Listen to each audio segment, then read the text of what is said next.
if you look at the obesity epidemic amongst children, for example, yes. The more sedentary the parents are, the more likely obese the kid will be.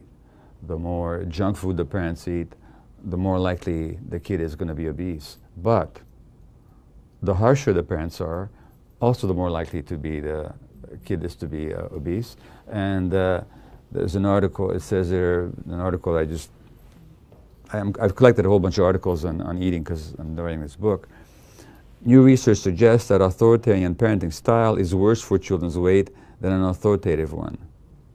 The study of 37,000 Canadian children found that those of authoritarian parents were 30% more likely to be obese at 2 to 5 years old.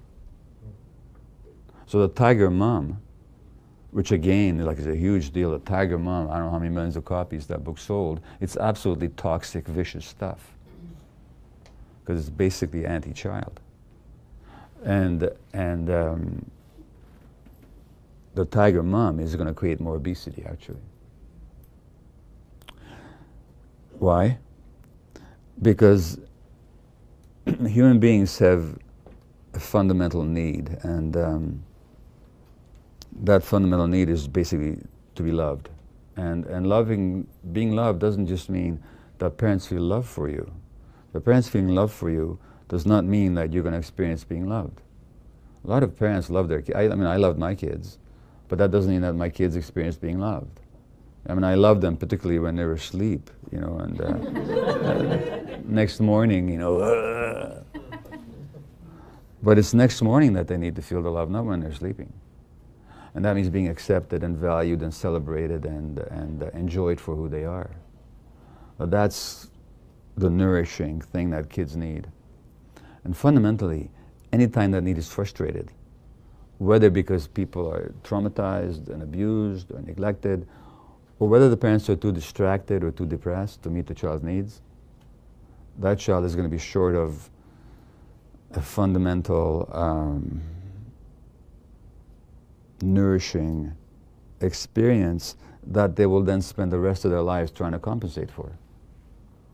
One way to compensate for it is through oral soothing. I mean, what do you do with babies when they're crying? We stick a nipple in their mouths. If the kid is lucky, it'll be a real nipple. If the kid is not lucky, it'll be a plastic nipple. But clearly, oral intake and being soothed by a caring person are very closely associated in the mind. So what this is all about is self-nourishing. So anytime somebody's got a dysfunctional relationship to food, it fundamentally means that they have a dysfunctional relationship to themselves, and they're trying to soothe themselves. Now, typically, when do people do that? When they're stressed. So if any of you, you know, like I don't have an obesity problem, but I'm also quite compulsive about how I relate to food and exercise and all that. And it's not a bad thing, but it's not an easy relationship necessarily. And I can tell you just from my own experience that when I'm more likely to cram down some junk food is precisely when I'm stressed.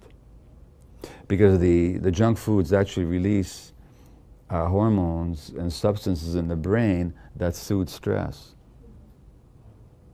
So it's not that we have an obesity epidemic in our culture, we have a stress epidemic in our culture.